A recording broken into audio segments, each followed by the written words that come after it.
அந்த பேருந்து பேர் நல்லா ஜாலியா இருந்துச்சு. ஆமா. நீங்க எந்த ஏரியா? சேப்பாக்கம் தான் சார். நான் தான் உங்க எம்எல்ஏ. யாருப்பா அந்த எம்எல்ஏ? நானே வணக்கம்.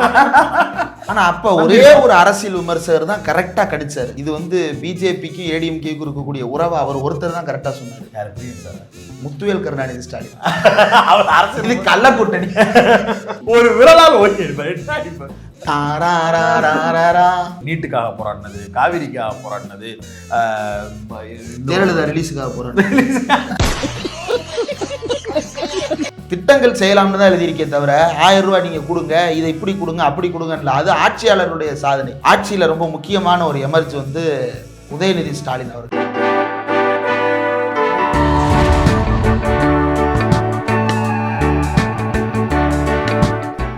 திமுகவின் 4 ஆண்டு கால ஆட்சி வெற்றிகரமாக முடிவடைந்திருக்கிறது. இந்த 4 ஆண்டு ஆட்சியை அவங்க தரப்பிலிருந்து செலிப்ரேஷன் அப்படிங்கிற இடத்தை நோக்கி நகர்த்தி இருக்கிறார்கள். வீதிகளில் தமிழ்நாட்டின் முதலமைச்சர் நடந்து வருவது, சுற்றி மக்கள் ஆர்ப்பரிப்பது, அப்புறம் ஆங்காங்கே சாலைகளில் இருப்பவர்கள் மலர் கொத்து கொடுப்பது, சாக்லேட் கொடுப்பது, அவங்களோட கை கொடுக்குவது அப்படின்னு ஒரு ஈவெண்ட்டாக அதை நடத்திட்டு இருக்கிறாங்க. அந்த பேருந்து பேர் நல்லா ஜாலியா இருந்துச்சு. ஆமா. நீங்க எந்த ஏரியா? சேப்பாக்கம் தான் சார். நான் தான் உங்க எம்எல்ஏ. சேப்பாக்கம் ஸ்ட்ரீட் தான் சார். நாங்க இங்கதான் சார். அவங்க வருவாங்க சார். அங்க ஸ்ட்ரீட் நாங்க பார்க்கணும். யாருப்பா அந்த எம்எல்ஏ? நானே வணக்கம். அவர் பையன். அப்படி ஒரு நல்லா இருந்தது. இதை எப்படி இது நல்லா இருந்துருச்சுன்னு எப்படிடா நீங்க சொல்லலாம் அப்படின்னு கேட்டா, அப்படியே கட் பண்ணி சித்தப்பாவுடைய 4 ஆண்டு கால ஆட்சியை கம்பேர் பண்ண. சித்தப்பா 4வது வருஷத்துல நடந்து வரவே முடியலையே. சித்தப்பாவோட 4வது வருஷத்துல தானே ஜெயராஜ் பெனிக்ஸ் கொல்லப்பட்டது. தூத்துக்குடி துப்பாக்கி சூடு நடந்தது. மோசமான பல்வேறு அடக்குமுறைகளும் ஒடுக்குமுறைகளும். சித்தப்பாவுக்கு 4ஆம் ஆண்டு இல்ல, ஜெயலலிதாவின் 4ஆம் ஆண்டு, சித்தப்பாவின் 2ஆம் ஆண்டு. அப்படி ஒரு அவரால் வந்து இந்த மக்களிடம் வருவதற்கே வாய்ப்பில்லாத ஒரு நெருக்கடியை அனுபவித்துக் கொண்டிருந்தார். கட்சிக்கு உள்ளேயும் சரி, கட்சிக்கு வெளியவும் சரி, கூட்டணியில் இருந்த பிஜேபியோடையும் சரின்னு பலகட்டமான நெருக்கடிகளை சந்தித்து கொண்டு எந்நேரமும் கத்தி மேலேயே நடக்கிற மாதிரி இருக்குப்பா அப்படிங்கிற மாதிரியான ஒரு சூழல். அவர் என்ன நெருக்கடியில் இருந்தாரு? சிஏஏன்னு அரிசியா முஸ்லிம்களுக்கு பாதிப்பு இல்லை, வேளாண் சட்டமா விவசாயிகளுக்கு பாதிப்பு இல்லை, நீட் மேட்டர்லையும் அப்படித்தான். நீட் மேட்டரா மாணவர்களுக்கு பாதிப்பு இல்லை, எல்லாமே மாப்பாய் பாண்டியராஜன் ஒரு பக்கம். போலீஸ் மேட்டரா குற்றவாளிகளுக்கு பாதிப்பு இல்லை. இல்லை, நான் டிவியை பார்த்து தான் தெரிஞ்சுக்கிட்டேன். தூங்கிட்டேன் அப்படின்ட்டு ஜெயம் ரவி சொல்வார்ல, அந்த தூங்கிட்டேன். நான் சொன்னது சினிமா. அவரோட நெருக்கடி எல்லாம் எப்படியாவது ஆட்சியில் இருக்கணும், கட்சியை காப்பாத்திக்கிறணும், ஓ பன்னீர்செல்வத்தை எப்படியாவது நேரம் பார்த்து கார்னர் பண்ணி கட்டையை கொடுத்து அனுப்பி விடணும். அது போக ஒவ்வொரு மாவட்டங்களுக்கும் இருக்கக்கூடிய பொறுப்பாளர்களுக்கு போய் சேர வேண்டிய இனிப்புகள் எல்லாமே கரெக்டாக போய் சேரணும். அப்பதான் அதிருப்தியாளர்களாக யாரும் மாற மாட்டாங்க.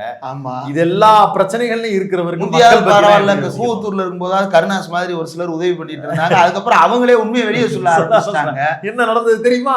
அவர் மட்டுமே 500 இன்டர்வியூ கொடுத்திருப்பாரு. கூவத்தூர்ல இருக்கிறதை வெளியே சொல்லவா, ஜீவான் எல்லாம் வந்து தமிழ்லயே வச்சுட்டாரு, வெளியே சொல்லவா அப்படின்னு. வெளியே சொல்லுங்கய்யா அப்படின்ற ஒரு பெரிய நெருக்கடி. இப்படி கட்சிக்கு உள்ள வெளியேன்னு எல்லா பக்கமும் அவருக்கு ஒரு பிரச்சனை போய்கிட்டு இருந்த போது, மக்கள் குறித்து பார்ப்பதற்கு, பேசுவதற்கு, மக்களோடு நடமாடுவதற்கு, தேர்தல் களத்தை எதிர்கொள்வதற்கு, இது எல்லாத்துக்குமே பெரிய இடைஞ்சல்ல எடப்பாடி இருந்தார். அதை பத்தி அவர் நினைச்சு கூட பார்க்கலங்க. அவர் அதை பத்தி என்னைக்காவது கருதி இருக்கிறாரா? பாருங்க, பெட்ரோல் விலை ஏற்றத்துக்கு மாநில அரசை கண்டிச்சு போராட்டம் நடத்துவாரு. சிலிண்டர் விலை ஏற்றிட்டாங்க, ஸ்டாலினை கண்டிச்சு போயினா, சிலிண்டருக்கும் ஸ்டாலினுக்கு என்ன சம்பந்தம்? சிலிண்டர் விலை ஏற்றுறது gas company, union government problem. அது தெரியக்கூடாது. அங்க பேசுறதுக்கு வந்து பயமா. இப்ப இந்த மாநில அரசை நோக்கி நீ மானியம் கொடு, நீ 500 ரூபா கொடு, நீ 1000 ரூபா கொடு கேட்கறீங்கல்ல. கூட்டணியில இருந்த போது நீ ஒரு 1000 ரூபா அங்க இருந்து வாங்கி கொடுத்துருந்தேன்னா மனமா ஓட்டு போட்டிருப்பாங்கல்ல. இன்னொன்னு, இப்பதானே கூட்டணிக்கு முன்னாடி இல்லாம நாங்க கூட்டணியிலே இல்ல, நாங்க கூட்டணியிலே இல்லன்னு வாய்க்கு வயிற்றுக்கும் அடிச்சுக்கிட்டு எல்லா மீடியாலையும் உட்காந்து பேசி பாத்தீங்க. நாங்க என்ன டெய்லி கற்பனை நிரூபிக்கணுமான்னு கேட்டீங்க. அந்த நேரத்துல போல கச்சா எண்ணெயினுடைய விலை இப்படி சரிஞ்சு கிடக்கு, பெட்ரோல் டீசல் விலை இப்படி ஏறி கிடக்கிறது, கிடுகிடுக்குது, நடுநடுக்குதுன்னு தமிழிசை சவுந்தரராஜன் மாதிரி ஏதாவது ஒரு 4 வார்த்தையை பேசி இருந்திருக்கலாம்ல. ஆனா அப்ப ஒரே ஒரு அரசியல் விமர்சகர் தான் கரெக்டா கடிச்சாரு. என்னண்டு? இது வந்து பிஜேபிக்கு ஏடிஎம்கேக்கு இருக்கக்கூடிய உறவை அவர் ஒருத்தர் தான் கரெக்டா சொன்னாரு. யாரு? பிரியன் சார். முத்துவேல் கருணாநிதி ஸ்டாலின். இது கள்ள கூட்டணி. நீங்க வேணா பாருங்க, நீங்க ஒன்னா வர்றாங்களா இல்லையா பாருங்க. அவர் ஒருத்தர் தான் கரெக்டா சொல்றாரு. அப்ப வந்து மூத்த பத்திரிகையாளர்கள் பூரா பேரும் திட்டமிட்டு மு.க. ஸ்டாலின் வந்து இது பண்ணணும்னு நினைக்கிறாரு. ஏடிஎம்கே இல்லாம பிஜேபியோட ஆட்சி நடத்த போறீங்களா? பிஜேபி எதிர்கட்சியை வச்சுக்கிட்டு உங்களால தமிழ்நாட்டை வழி நடத்திட முடியுமா அப்படின்னு பேசிட்டு இருந்தாங்க. அந்த கேள்வி எல்லாருக்கும் இருக்கு. அப்படி யாருமே அப்படி நினைக்கல. அதை திமுகவே உருவாக்குறது மாதிரி அதுக்கு திமுகவுக்கு என்ன பொறுப்பு இருக்கு? இலுமினாட்டி மாதிரி ஆகிட்டாங்க. திமுகவும் அதிமுகவும் பாஜகவும் கூட்டணி சேரணுமா சேரக்கூடாதாங்கிறதையே திமுக தலைவர் ஸ்டாலின் தான் முடிவு பண்றாருன்னா அப்ப அதிமுக எந்த லெவல்ல இருக்குன்றது தானே கேள்வியா இருக்கணும். அப்படி எந்த கேள்வியும் கேட்காம இவர் பாருங்க பாஜகவோட கூட்டணி, அதான் அதிமுக காரங்க சொல்லட்டும், நம்ம மூத்த பத்திரிகையாளர் தானே, நம்ம ஏன் அதை சொல்லணும் அப்படிங்கிற எண்ணமே இல்லாம அவங்க எல்லாரும் ஒண்ணு சேர்றாங்கன்னு இவங்களா சொல்லிக்கிட்டே கற்பனை குதிரைகளை உலாவ விடுறாங்க. அதுல ஒரு மூத்த பத்திரிகையாளர் தான் சொன்னாரு, நான் கூட தான் சொல்லுவேன் திமுகவும் பாஜகவும் கூட்டணி சேர போகுதுன்னு, நம்பிடுவீங்களா? அது மாதிரி இவரும் சொல்லிக்கிட்டு இருக்காரு. இப்ப நடந்துச்சா இல்லையா? அதிமுகவும் பாஜகவும் சேர்ந்துச்சா இல்லையா? இப்ப எங்க போய் மூஞ்சி வச்சுக்கிறேன்? இது ஒரு மிகப்பெரிய டிசாஸ்டர் அப்படின்னு இப்ப சொல்றாங்க. இதைத்தானே ஆரம்பத்துல இருந்து சொல்லிக்கிட்டு இருக்காங்க, அது ஒரு பெரிய டிசாஸ்டர்னு. அப்படி ஒரு சூழலை நோக்கி அதிமுக நகர்ந்து இருக்கிறது. மாறா திமுக என்ன பண்றாங்க அப்படின்னா, 4 ஆண்டு காலம் திட்டங்கள் மூலமாக ஒரு சக்சஸ் நடந்திருக்கு, இதன் மூலமாக மக்கள் கிட்ட இந்த பிரச்சாரத்தை எடுத்துட்டு போகலாம் அப்படின்னு ஸ்லோகன் வைக்கிறாங்க. 4 ஆண்டு கால ஆட்சி, சாதனைகளை சாட்சி, வெல்வோம் 200, படைப்போம் வரலாறு. ஆக்சுவலா இதுக்கு பேட்டன் ரைட்ஸ் கேட்கறதா இருந்தா யார் கேட்கணும்? சூர்யா சேவியர் கேட்கணும். பேராசிரியர் சூர்யா சேவியர் தான் ஆரம்பத்துல இதுவே சாட்சி, பெண்கள் பாதுகாப்பு, பொள்ளாச்சியே சாட்சி. இப்ப அதே மாதிரி இவங்க வேற ஏடிஎம்கே வேற அதே ட்ரை பண்ணாங்க. ஆனா அது ஃப்ளோ இல்ல, அது வராது. எல்லாமே யார் அந்த சார் மாதிரி அமைஞ்சிருமா சார்? எல்லாமே இப்படியா காப்பி அடிக்கிறது? கொஞ்சம் ஒரிஜினலா ஏதாவது திங்க் பண்ணுங்க. அந்த வெற்றி நடை போடும் தமிழகமே மாதிரி கொஞ்சம் ஒரிஜினலா ஒரு விரலால் ஓங்கி அடிப்போம், ஒரு கையை வச்சு அடிச்சாலே ஓங்கி அடிப்போம், ஒரு விரலால் ஓங்கி அடிப்போம். என்ன அடிப்போம்? இந்த விரலை வச்சுட்டு கோலாட்டம் வேணா அடிப்போம்.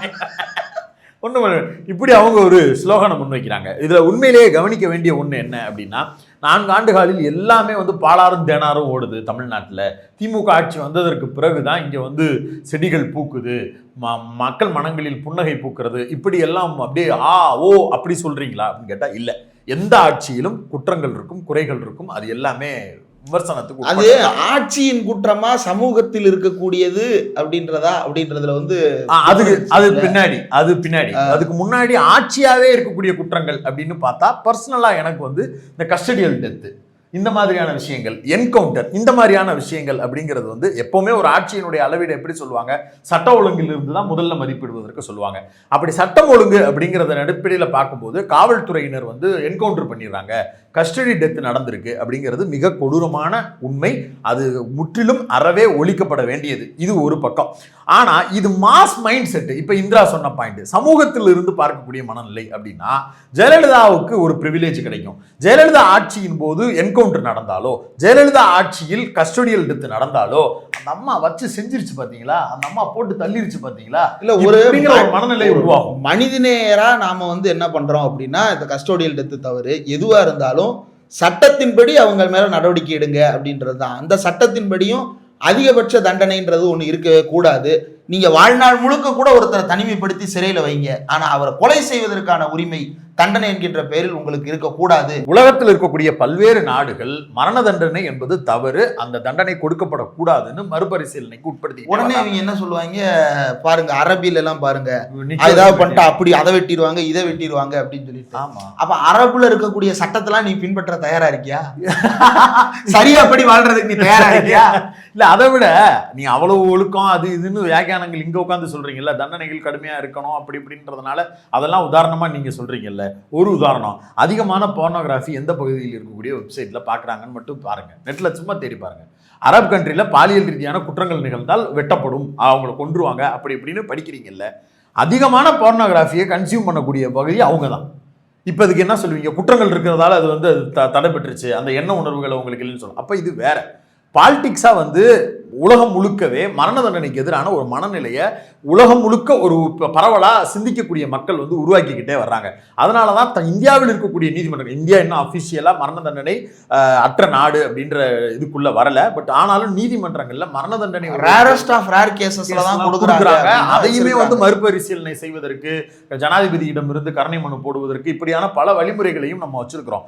அப்போ ஒரு சட்டமே, இந்தியாவினுடைய சட்டமே, அரசியலமைப்பே மரண தண்டனையை கொடுப்பதற்கு முன்பாக இவ்வளவு பெரிய ப்ரொசீஜர் நடத்தும் போது ஒரு காவல்துறை ஒரு நபரை கொல்லுதல், அழித்து ஒழித்தல் அப்படிங்கிறது வந்து எந்த வரையிலுமே ஏற்றுக்கொள்ளவே முடியாது. ஆனா ஒரு பக்கம் சமூகத்துல ஒரு பெரிய மனநிலை வந்து எப்படி இருக்குன்னா, இதை ஃபயர் விடுறது, அவனை வெட்டுங்க, ஏங்க இவன்லாம் பாத்ரூம்ல வலிக்கு விழுக மாட்டானா, இவனுக்கெல்லாம் கரண்ட் கம்பி கிடைக்காதா, இப்படி நம்மள இருக்கக்கூடிய ஆட்கள் தான். இந்த வீடியோவை பார்த்து கொண்டிருக்கக்கூடிய பார்வையாளர்கள் நீங்களுமே கூட நம்ம வீடியோ போடும்போது ஸ்ரீமதி விவகாரம் குறித்து பேசும்போது அவனை வெட்டணும், அவனை குத்தணும், அவனை கொல்லணும், அவனை கழுவுல ஏத்தணும், எவ்வளவோ அது எந்தெந்த பார்ட்ஸை எப்படி அறுக்கணும் அப்படிங்கிறது வரைக்கும் பேசுறோம். குற்றம் தான், ஸ்ரீமதிக்கு நடந்தது மிகப்பெரிய குற்றம் தான், அது விசாரணைக்கு வர்றது அது எல்லாமே ஓகே தான். ஆனால் ஒரு குற்றவாளியை கொலை செய்தல் அப்படிங்கிறது தான். ஒரு பாலியல் வன்முறை நடந்தாலோ, ஒரு வயதான முதியவர் ஒருவரை அட்டாக் பண்ணிட்டாலோ, இயல்பாக நம்முடைய உணர்வு வந்து கொல்றணும் அவனை அப்படிங்கிற இடத்தை நோக்கி நகருது அப்படிங்கிற அந்த உணர்வு ஓகே. உடனே சரியா உங்க அம்மாவுக்கு தங்கச்சிக்கு பொண்டாட்டிக்கு நடந்துச்சுன்னா அப்பயே இதான் பேசணும். சமூகமாக இருக்கக்கூடிய பிரச்சனையில் நம்ம மனநிலை என்னவா மாறி இருக்கு அப்படிங்கிறது முக்கியம். அப்போ coming back to this point, இந்த கஸ்டடியல் டெத்துக்கும் என்கவுண்டருக்கும் சமூகத்தில் இந்த திமுக ஆட்சி இப்படி பண்ணியிருக்கு. இப்போ 19 என்னமோ நினைக்கிறேன் இந்த கேசஸ், இப்படி நடந்த 19க்கும் சமூகத்தில் மிகப்பெரிய ஆதரவு இருக்கு. அது வந்து உண்மையிலேயே தவறு, அப்படி நடக்கக்கூடாது.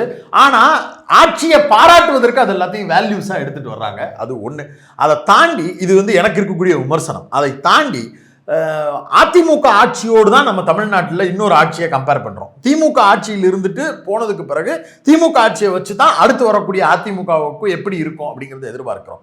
அப்படி பார்க்கும்போது அதிமுக ஆட்சியில் நம்ம இதே மாதிரி யூடியூப் சேனல் தான் நடத்திக்கிட்டு இருக்கிறோம், இதே மாதிரி மீடியாவாக தான் இருந்தோம். தினசரி போராட்டம், தினசரி ஏதாவது ஒரு பஞ்சாயத்து, ஏதாவது ஒரு கொலை, ஏதாவது ஒரு பெரிய இஷ்யூ. அதுக்கெல்லாம் இப்ப வேற மாதிரி எழுதிட்டாங்க. என்னண்டு அவங்க அனுமதி கொடுத்தாங்களாம் இதெல்லாம் பண்ணிக்கிறது. 36,000 போராட்டங்கள் நடந்தது. 36,000 போராட்டம் நடத்துற அளவுக்கு மக்களோட நிலைமை இருந்தது பாஸ். 36,000 போராட்டம் நடத்துற அளவுக்கு ஜனநாயகமா இருந்தாராம். யாரு இவரு? ஆர்பி உதயகுமார் சொல்லியிருப்பாரு, எடப்பாடி பழனிசாமி. அவங்களாம் வந்து அவ்வளவு பெருந்தன்மையா போராட்டங்களை அனுமதிச்சாங்களாம். திமுக கேட்ட போராட்டத்துக்கெல்லாம் அனுமதி கொடுத்தாங்களாம். எந்த அளவுக்கு எந்தெந்த விஷயங்களுக்கெல்லாம் போராடினோம் அப்படிங்கிறது ரொம்ப முக்கியம். சமூக ரீதியாக நாம போராடின பல விஷயங்கள், நீட்டுக்காக போராடினது, காவிரிக்காக போராடினது, ஜெயலலிதா ரிலீஸுக்காக போராடினது, அது அவங்க நாம போராடினதை பத்தி பேசுறேங்க. ஜெயராஜ் பெனிக்ஸுக்காக போராடியது, ஜல்லிக்கட்டுக்காக போராடியது, எவ்வளவோ பெரிய பெரிய இஷ்யூவாக. அதாவது இன்னைக்கு வந்து மறந்துடுறாங்க. நீங்கள் சும்மா போய் கூகுளில் போய் அதிமுக ஆட்சியில் ஏற்பட்ட போராட்டங்கள் அப்படின்னு தேடினீங்கன்னா கூகுளே காட்ட மாட்டேங்கிறாங்க. அதெல்லாம் ரொம்ப பழைய நியூஸாக கன்சிடர் பண்ணுறாங்க. அப்படி கம்பேர் பண்ணிட்டு நீங்கள் திமுகவின் போராட்டங்கள் அப்படின்னு எடுத்தீங்கன்னா இங்கே இருக்கக்கூடிய போராட்டங்கள், பரந்தூர், மேல்மா, சிப்காட்டு, இந்த மாதிரியான போராட்டங்கள் நடந்து கொண்டிருக்கிறது. இது தொடர்ச்சியாக நடக்கக்கூடிய போராட்டங்கள். இந்த போராட்டங்களுக்கெல்லாம் செவி சாய்ப்பது, இந்த போராட்டங்களை எல்லாம் அடுத்த கட்டத்திற்கு நகர்த்தாமல் அங்கு இருக்கக்கூடிய மக்களோடு பேச்சுவார்த்தையில் உடன்படிக்கையை ஏற்படுத்துவது அப்படிங்கிற இடத்தை நோக்கி இங்க இருக்கக்கூடிய ஆட்சியாளர்கள் அந்த பகுதியினுடைய பொறுப்பாளர்களை, திமுக சார்ந்த நபர்களை இறக்கி விட்டு பேசுறதுக்கு உண்டான சூழலை நடத்துறாங்க. மாறா அப்படியே எடப்பாடி பீரியட்ல எப்படி நடந்தது, அவர் பக்கம் ஒரு பக்கம் போராட்டம் நடந்துகிட்டு இருந்துச்சுன்னா போலீஸ் ஒரு பக்கம் குண்டுக்கட்டா இறங்கி டபால்னு எல்லாரையும் தூக்கி போட்டு இழுத்துட்டு போய் அது ரொம்ப மோசமான ஒரு மனநிலையே கொடுக்குது. போராட்டம் எல்லா கட்டத்திலும் நடக்கிறது. இன்னொன்று, போராட்டத்தில் அரெஸ்ட்ன்றதும் வந்து எல்லா ஆட்சியிலையும் நடக்கக்கூடியதுதான். அந்த அரெஸ்ட் எப்படி நடக்குது அப்படின்றது ரொம்ப முக்கியம். அதனுடைய ப்ரூட்டாலிட்டி எப்படி இருக்கு, அது வந்து இங்க குறையப்பட்டிருக்கு. இப்படி ஒரு பக்கம் நடந்தாலும் செய்த விஷயங்கள் அப்படிங்கிறது ரொம்ப முக்கியமாக இருக்கிறது. ஏடிஎம்கே பீரியட்ல அவங்க தேர்தல் வாக்குறுதி கொடுக்கறதுக்கு அப்பதான் ஒரு வாய்ப்பு எடப்பாடிக்கு கிடைச்சிச்சு. அதுக்கு முன்னாடி அவர் வந்து ஜெயலலிதா அவர்கள் சொன்ன வாக்குறுதிகளை நிறைவேற்றுவதற்கு தான் வாய்ப்பு இருந்தது. அப்படி வாய்ப்பு இருந்ததையும் அவர் பயன்படுத்தினாரா அப்படின்னு கேட்டால் கிடையாது. அவங்க விட்டு போன பல திட்டங்கள், செல்போன் கொடுக்கறது, சைக்கிள் கொடுக்கறது, மடிக்கண்ணி கொடுக்கறது, இது எல்லாத்தையும் நிறுத்தி வச்சுட்டாங்க. குறைந்தபட்சம் அந்த திட்டங்களை கூட அடுத்த 4 வருஷத்துல கொண்டு போய் சேர்க்கிறதுக்கு, ஏன்னா ஒரு பெரிய வரலாற்று வெற்றியை கொடுத்தாங்க ஜெயலலிதா அவர்களுக்கு தமிழ்நாட்டு மக்கள், 2வது முறை ஆட்சியை கொடுத்தது. அதற்கு பிறகும் அந்த பீரியடை கரெக்டாக எடுத்துட்டு போய் அவர் மக்கள் மத்தியில் கொண்டு போய் சேர்ப்பதற்கு சோடை போயிட்டார். ஆனால் திமுக இவங்க வந்ததுக்கு பிறகு மகளிர் பயணம், குழந்தைகளுக்கு 1000 ரூபாய் படிப்புக்கு கொடுத்தது, நான் முதல்வன் மாதிரியான திட்டங்கள், மாதந்தோறும் 1000 ரூபாய் பணம், பெண்களை குறிப்பாக மையப்படுத்தி வைத்திருந்த திட்டங்கள் பல, ஒவ்வொரு மாவட்டங்கள்லையும் கலைஞர் பெயரில் நூலகங்கள் தயார் செய்வது, அதற்கு பிறகு ஒவ்வொரு மாவட்டங்கள்லையும் பெரிய பெரிய நகரங்களில் வந்து பேருந்து நிலையங்கள், இந்த மாதிரியான இன்ஃப்ராஸ்ட்ரக்சர்ஸ் டெவலப்மெண்ட்டு ஒரு பக்கம் எடுத்துகிட்டு வர்றது, கல்வி சார்ந்த விஷயங்களில் டெவலப்மெண்ட் எடுத்துகிட்டு வர்றது, பெண்கள் குறித்தான வேலைகளில் அவர்களுடைய வளர்ச்சி, அவர்களுடைய பொருளாதார முன்னேற்றம் குறித்தான வேலைகளை செய்கிறதுல, இப்படின்னு பரவலாக ஒரு பெரிய ஸ்டேட்டை ரன் பண்ணுறதுக்கு ஒரு வேல்யூஸை உருவாக்கி வச்சாங்க. அதனுடைய வெளிப்பாடு என்னவா மாறிடுச்சு அப்படின்னா, இதுவரைக்கும் இந்த இந்தியாவிலேயே தமிழ்நாட்டின் வரலாற்றிலேயே இல்லாத அளவிற்கு பொருளாதார ரீதியாக 9% தமிழ்நாடு முன்னேறி இருக்கிறது அப்படிங்கிற டேட்டாவை நம்மளால பார்க்க முடிகிறது. இப்படி ஒட்டுமொத்த இந்தியாவிலும் தமிழ்நாடு இந்த 4 வருடத்தில் ஒரு மிகப்பெரிய அளவிற்கு வளர்ச்சியை எட்டி இருக்கிறது. இது எல்லாமே பிஜேபியோட கூட்டணியில இருந்து நடக்கலை, சென்ட்ரலில் பவரில் இருக்கக்கூடிய பிஜேபியோட கை கோர்த்துக்கிட்டு நடக்கவே இல்லை. நாளொரு பொழுதும் அவங்களோட வம்பிழுத்து சண்டை போட்டு வாக்கியா தகராறு போட்டு டீல் பண்ணுற மாதிரி டீல் பண்ணி கையெழுத்து கேட்கறதுலேருந்து ஒரு பணம் கேட்கறதுலேருந்து எல்லா விதத்துலேயும் சண்டைக்காரன்ட்ட சண்டை போட்டு வாங்குற மாதிரி வாங்கி வாங்கி சிறுக சிறுக சேர்த்து இப்படி ஒரு பெரிய கோட்டையை கட்டியிருப்பது போல ஒரு விஷயம் நடந்திருக்கு. அப்படி பார்க்கும்போது தமிழ்நாட்டில் இருக்கக்கூடிய இந்த 4 ஆண்டு கால ஆட்சி அப்படிங்கிறது கடந்த 4 ஆண்டு கால ஆட்சியை கம்பேர் பண்ணால் ஃபார் பெட்டர் அப்படிங்கிற இடத்தை நோக்கி நகர்ந்திருக்கிறது. ஆமாம், இதில் நம்மளே பேரில் இல்லை, இதுக்கு முன்னாடி பேசியிருப்போம் யூபிஎஸ்சி ஆஸ்பிரன்ஸ் பற்றி. தமிழில் வந்து பயிலுகின்ற மாணவர்களுக்கு யூபிஎஸ்சி எப்படி வந்து இன்ஹெரண்டாகவே எதிராக இருக்குது. நீங்கள் தமிழில் ஆன்சர் எழுதலாம், ஆனால் தமிழில் கொஸ்டின் பேப்பர் கொடுக்க மாட்டாங்க. மெயின்ஸ் வந்து நீங்கள் தமிழில் ஆன்சர் எழுதலாம், ஆனால் தமிழில் கொஸ்டின் பேப்பர் வராது, இங்கிலீஷில் தான் கொஸ்டின் பேப்பர் வரும்.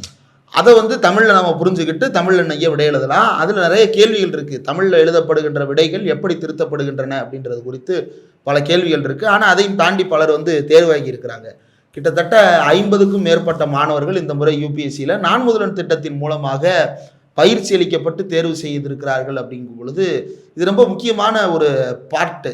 தமிழ்நாட்டிலிருந்து இப்போ அன்றாட வேலை இப்போ சாதாரணமாக வழக்கமான வேலை வாய்ப்புகள்னு ஒன்று இருக்குது. இப்போ ஒரு இன்ஜினியரிங் முடிச்சுட்டு ஐடிக்கு வேலைக்கு போகிறதா இருக்கட்டும், அல்லது வந்து ஏதோ ஒரு உடல் உழைப்பு தொழிலுக்கு போகிறதா இருக்கட்டும், இந்த மாதிரியான விஷயங்கள் ஒரு பக்கம். இதை தாண்டி அதிகார வர்க்கத்தில் நம்மவர்களை உள்ளே நுழைப்பது அப்படின்றது ரொம்ப முக்கியமான ஒரு போராட்டம்.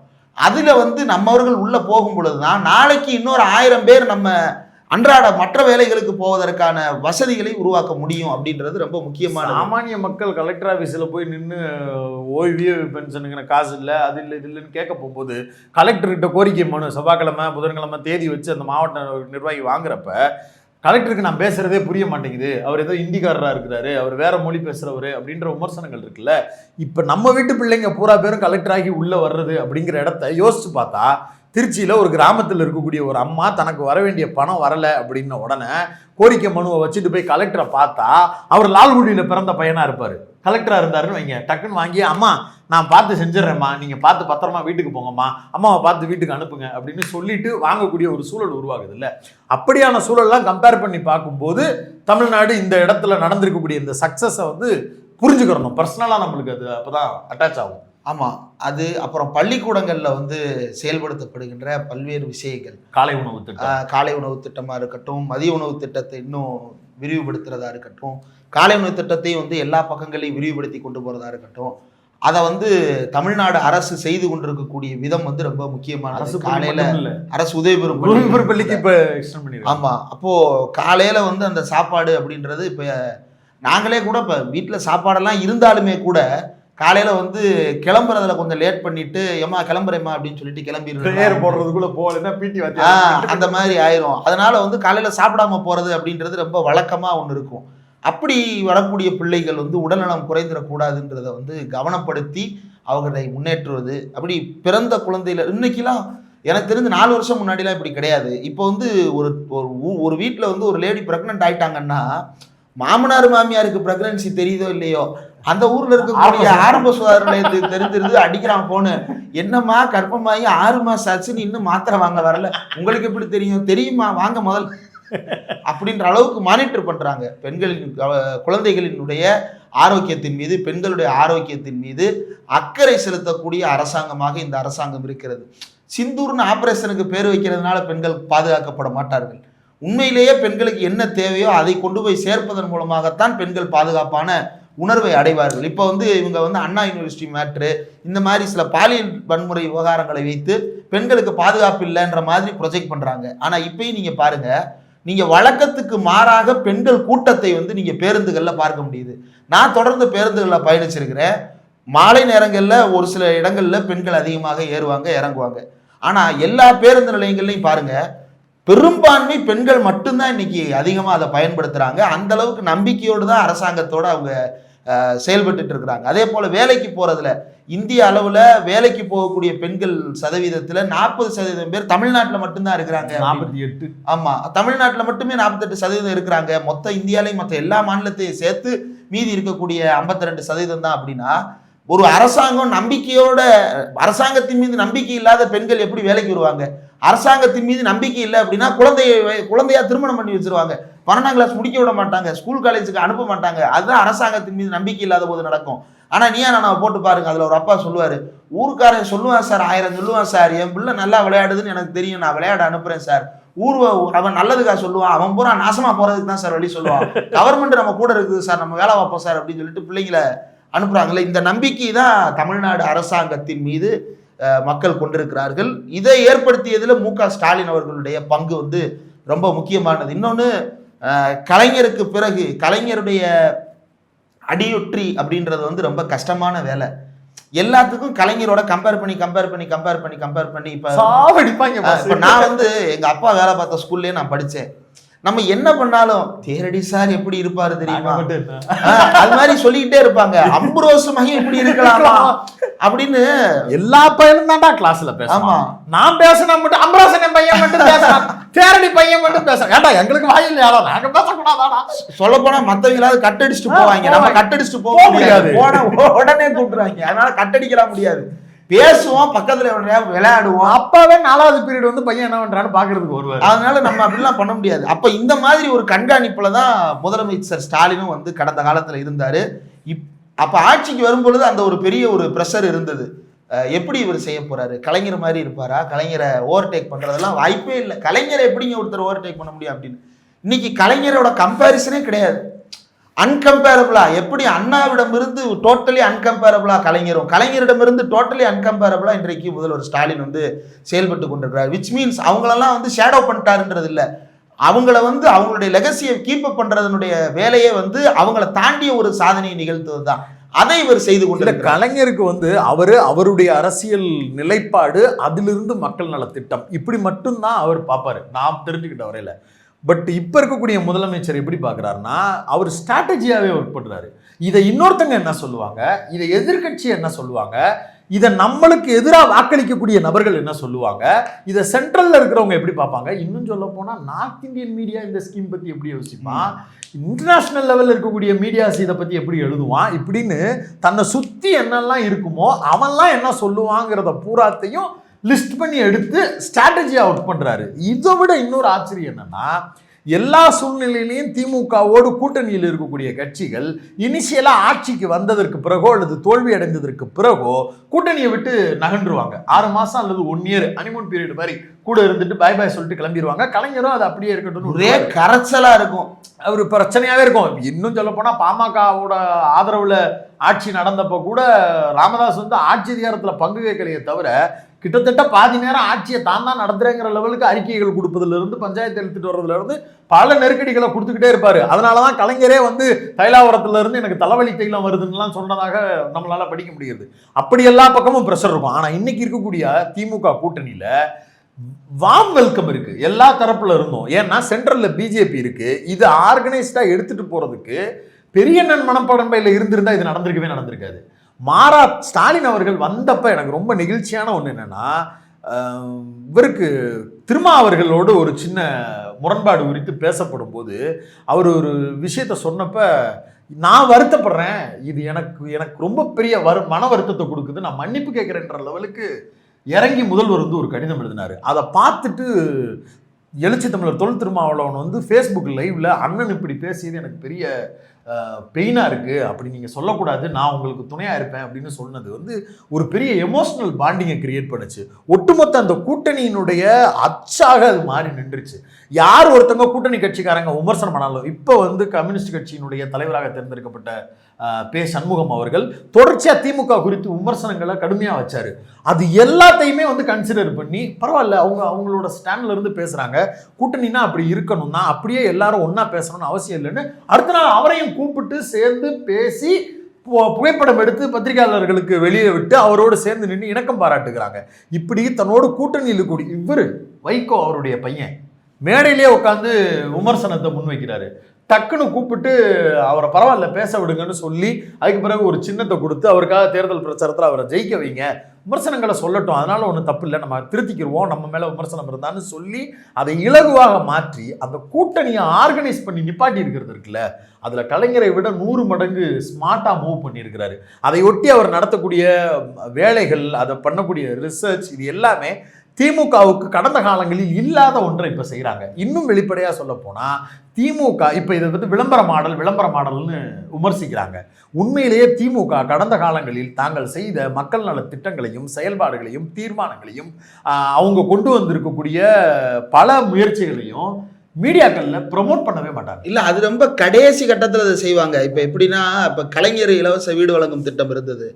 அந்த வீடு வழங்கும் திட்டத்தை வந்து கடைசியா வந்துச்சு, அன்புள்ள கலைஞருக்கு ஆனந்தி எழுதுன்னு, அது எலெக்ஷன் டயத்துல வந்தது. அப்போ வந்து அது வந்து எடுபடல. எல்லா தடவையுமே திமுக எலெக்ஷன் டைம்ல மட்டும் ஒரு பாட்டு உடனே என்ன சொன்னாங்க அப்படின்னா, அப்ப இதை வந்து விளம்பரப்படுத்த கூடாது அப்படின்னு எல்லாரும் விமர்சனம் பண்ணாங்க. இல்ல, அப்ப இதை ஆரம்பத்துல இருந்தே விளம்பரப்படுத்தி மக்களுக்கு இதை கொண்டு போய் சேர்க்கணும் அப்படின்னு சொல்லிட்டு, இப்போ வந்து இன்னைக்கு நீங்கள் வந்து திமுக ஆட்சியை பற்றி யாரோ ஒருத்தட்ட கேட்டிங்கனாலும் வரிசையாக 4 திட்டம் வரும். விடியல் பயணம் திட்டம், கலைஞர் மகளிர் உரிமை தொகை திட்டம், தமிழ் புதல்வன் திட்டம், புதுமை பெண் திட்டம், நான் முதல்வன் திட்டம்னு இந்த 5 திட்டங்கள் வந்து பிரதானமாக எல்லார் வாயில இருந்து வரும். இந்த 5 திட்டங்களுடைய பேஸ் எடுத்து பாருங்க, எல்லாமே வந்து கல்வி மற்றும் சமூக முன்னேற்றம், அவர்களுக்கான பெண்களுக்கான சமூக முன்னேற்றம், அப்புறம் அடுத்த கட்ட கல்வி வளர்ச்சி அப்படின்றதுக்கான அடிப்படையை இந்த 5 திட்டங்களை ஹோல்டு பண்ணியிருக்குது. அதை வந்து இன்னைக்கு எல்லாரும் மண்டையிலையும் மெமரைஸ்டா எல்லாராலையும் சொல்ல முடியுது. அப்படின்னா இன்னொன்று, அதிமுக ஜெயலலிதா எம்ஜிஆருக்கு இருக்கக்கூடிய ப்ரிவிலேஜ் திமுகவுக்கு கிடையாதுங்க. அதை வெளிப்படையாக ஒத்துக்கிறோம் மறுக்கிறாங்க மூத்த பத்திரிகையாளர்களும் சரி, அரசியல் விமர்சகர்களும் சரி.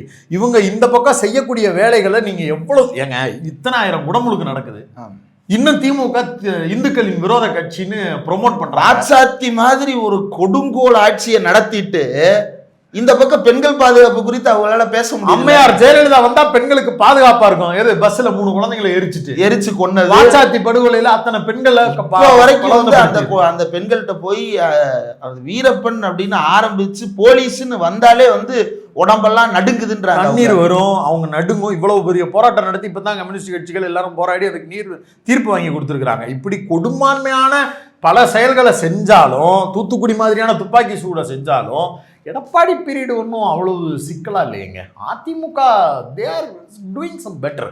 சீமான் மாதிரியான ஆட்கள்லாம் அவரால் என்ன முடியுமோ அந்த அளவுக்கு அவர் அண்ணன் சித்தப்பா அவர்கள் செஞ்சாங்க அப்படின்னு பேசுறது, இந்த மாதிரியான பிரிவிலேஜ் வந்து எதிரிகள் மத்தியில் 13 பேர் தான் சுட முடியுது, அவ்வளவுதான் சுட முடியும், அதுக்கு மேல அவரால் முடியல. அப்படி அவங்களுக்கு வந்து எல்லா ப்ரிவிலேஜும் இருந்துச்சு. அதாவது எதிர்கட்சியில் இருப்பாங்களாம், அவங்களுக்கு எதிராக கேண்டிடேட் போட்டிருக்கேன்னு சொல்லுவாங்களாம், ஆனால் எடப்பாடி அவர் வந்து சித்தப்பாவாம். இப்படி பேசக்கூடிய ஒரு சூழலும் வாய்ப்பும் எடப்பாடிக்கு இருக்கு, ஜெயலலிதாவுக்கு இருந்துச்சு, எம்ஜிஆருக்கு இருந்துச்சு. ஆனால் இந்த பக்கம் திமுக தன்னை உருண்டு பிறண்டு வேலை பார்த்தா கூட, என்னப்பா செஞ்சுக்கிட்ட, நீ என்ன இதை செஞ்சியா அதை செஞ்சியா, உன் கடமையை தானே நீ செஞ்ச, கடமை மீறி என்ன செஞ்ச அப்படின்னு கேட்கக்கூடிய இடத்திற்கு. எது கடமை? மகளிருக்கு மாதந்தோறும் 1000 ரூபாய் கொடுக்கறது கடமைன்னு எதுவும் அரசியலமைப்பு சட்டத்தில் எழுதியிருக்கா, நாடாளுமன்ற சட்டத்தில் எழுதியிருக்கிறா? பெண்களை படிக்க வைக்கிறதுக்கு 1000 ரூபாய் நீங்க உரிமை கொடுங்கன்னு சொல்லிட்டு எந்த அரசியலமைப்பு சட்டத்தில் எழுதியிருக்குதா அல்லது நாடாளுமன்ற சட்டத்தில் எதுவும் எழுதியிருக்குதா? எதுவும் இல்லை. திட்டங்கள் செய்யலாம்னு தான் எழுதியிருக்கே தவிர 1000 ரூபாய் நீங்க கொடுங்க, இதை இப்படி கொடுங்க அப்படி கொடுங்கன்னு. அது ஆட்சியாளருடைய சாதனை. அதை முதன்மை. அப்புறம் நிறைவா அந்த ஆட்சியில் ரொம்ப முக்கியமான ஒரு எமர்ஜி வந்து உதயநிதி ஸ்டாலின் அவர்கள். அதே போலதான் ஸ்டாலின் வரும் பொழுது எப்படி வந்து இவர் என்ன செய்ய போறாருன்ற ஒரு பயத்தோட பலரும் பார்த்தாங்களோ, அதே போல உதயநிதி ஸ்டாலின் வரும் பொழுது ரொம்ப வேகமாக கொண்டு வந்துட்டாங்க, அவசரப்படுறாங்க, இதை இப்போ செஞ்சிருக்க கூடாது, தப்பு பண்ணிட்டாங்க, அப்படி இப்படின்லாம் உருட்டினாங்க. ரொம்ப கரெக்டான நேரத்தில் அவரை கொண்டு வந்து இன்னைக்கு அவர் நேஷனல் பாலிடிக்ஸில் அவர் வந்து ஒரு டாமினண்டான ஃபிகரா இருக்கிறாரு. இன்னொன்னு ஒரு அவசரமா கூட்டு வர்றதுலயும் எனக்கு பெரிய தவறா தோணல. இல்ல அவசரம்ன்றத யாரு முடிவு செய்யறது? இல்ல நான் ஏன்னு சொல்றேன், நீங்க திமுக மாதிரியான ஒரு ஐடியாலஜிக்கல் பார்ட்டி, பிஜேபி மாதிரி ஐடியாலஜி இருக்கக்கூடிய ஒரு பார்ட்டி நேர் எதிராக நிற்கும் போது அதை எதிர்த்து கவுண்டர் பண்ணக்கூடிய ஒரு வில்லிங்கான பவர் சென்டரா அந்த பார்ட்டியை பேக்கப் பண்ணி எடுத்துட்டு போறதுக்கு ஒரு முகம் தேவை. அந்த முகத்தை நீங்க அடுத்த தலைமுறைக்கு நம்பிக்கையா இப்பல இருந்தே விதைக்க ஆரம்பிக்கலன்னா ஐடியாலஜியாவே நீங்க வீக் ஆகிற மாதிரியான ஒரு தோற்றத்தை கொடுத்துருவது. இல்ல இன்னொன்னு, இப்ப ஒருவேளை உதயநிதி ஸ்டாலின் அவர்களை கொண்டு வர்றதுல கட்சிக்கு ஏற்பு கட்சிக்கு மறுப்பு அப்படின்றதெல்லாம் வந்து ஒரு பக்கம் இருந்தாலும் கூட மக்கள் மத்தியில் அவருக்கு இருக்கக்கூடிய ஏற்பு என்ன? அவர் எம்எல்ஏவா நிப்பாட்டினாங்க, மக்கள் ஜெயிக்க வச்சாங்க, எம்எல்ஏவா அவர் ஜெயிச்சார். எம்எல்ஏவா ஜெயிக்கும் போதே அவர் அமைச்சராக தகுதி உள்ளவராக மாறிவிடுகிறார். அதன்படி அவர் அமைச்சராகவும் மாறுகிறார். அமைச்சராக மாறியதற்கு பிறகு இன்றைய தமிழ்நாட்டில் விளையாட்டுத்துறையினுடைய ப்ரொஃபைல்னு ஒன்று கிடையவே கிடையாது. இன்னைக்கு எனக்கு தெரிஞ்சு ஒரே ஒரு விளையாட்டு போட்டி நடக்கும். அது என்ன அப்படின்னா சீஃப் மினிஸ்டர் டிராஃபின்னு ஒன்று நடக்கும்.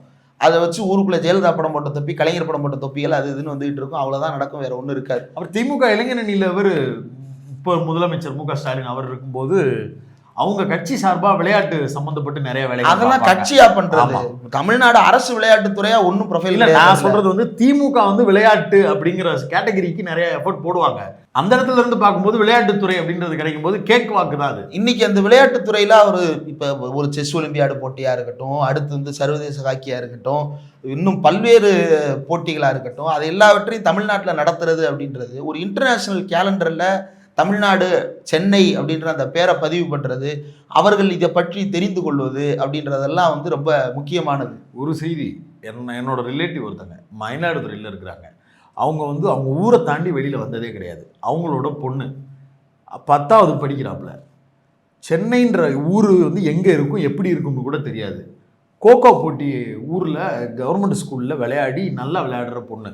அந்த மாவட்டத்தில் அது முக்கியமாக நல்லா விளையாடுறாப்புல அப்படின்னு சொல்லி அந்த மாவட்டத்தில் இருக்கக்கூடிய அவங்க ஸ்கூல் டீச்சர்ஸு இவங்க எல்லாருமா சொல்லி அந்த பொண்ணை வந்து அவங்களோட டீம் விளையாண்டு ஜெயிக்கிறாங்கன்னு சொல்லி எடுத்துகிட்டு வந்து சென்னையில் இவர் நடத்தின விளையாட்டு போட்டிகளுக்கு கூப்பிட்டு வந்தாங்க. சென்னையை அவ்வளவு பிரமிப்பாக பார்த்துட்டு போனாப்புல. இப்போ போன மாதம் நம்ம வீட்டுக்கு வந்திருந்தப்ப, லீவுக்காக சென்னைக்கு கூப்பிட்டுருந்தப்ப வீட்டுக்கு வந்திருந்தாப்புல. சென்னை வந்து இதுக்கு முன்னாடி நீ வந்திருக்கியான்னு கேட்டப்ப உதயநிதி ஸ்டாலின் நிகழ்ச்சி நடத்துனாங்கல்ல, அதுக்கு எங்களை கூப்பிட்டு வந்தாங்க, எங்கள் மேம் வந்து பக்கத்தில் இருக்கிற இடத்த சுற்றி காட்டினாங்க, செம்மையாக இருந்துச்சு அப்படின்னு அந்த பிள்ளை சொல்கிறாப்புல. சென்னைக்கு சொந்தக்காரங்க இருக்கிறதால இப்போ 2வது தடவை என்னால் கூப்பிட முடிஞ்சிச்சு. அந்த பகுதியில் இருக்கக்கூடிய ஒரு கிராமத்து பொண்ணு சென்னை மாதிரியான ஒரு இடத்துக்கு வந்து பெரிய வெவ்வேறு மாவட்டங்கள்ல இருந்து வந்திருக்கக்கூடிய நபர்களோடு போட்டி போடுவதற்கு அந்த இடத்துக்கு வந்து 2வது ப்ரைஸோ 3வது ப்ரைஸோ வாங்கினாங்க. அவங்க வந்தோம், நாங்கள் விளையாண்டோம், நல்லா விளையாண்டோம், இந்த ஊரே செமையாக இருந்துச்சுன்னு சொல்கிறதுங்கிற வாய்ப்பு பெரும் வாய்ப்பு அவங்களுக்குலாம். எனக்கு அப்படி சின்ன வயசுல இருந்தது. இப்படி பலருக்கும் பல கதைகள் அந்த நிகழ்வுகள் மூலமா நடந்தது. ஆக 4 ஆண்டுகள் ஆட்சி, சாதனைகளே சாட்சி அப்படின்றத வந்து மக்களும் சேர்ந்தே சொல்லுகிறார்கள். வாழ்த்துக்கள் முதலமைச்சர் அவர்களே, தொடரட்டும் உங்கள் நல்லாட்சி. நன்றி.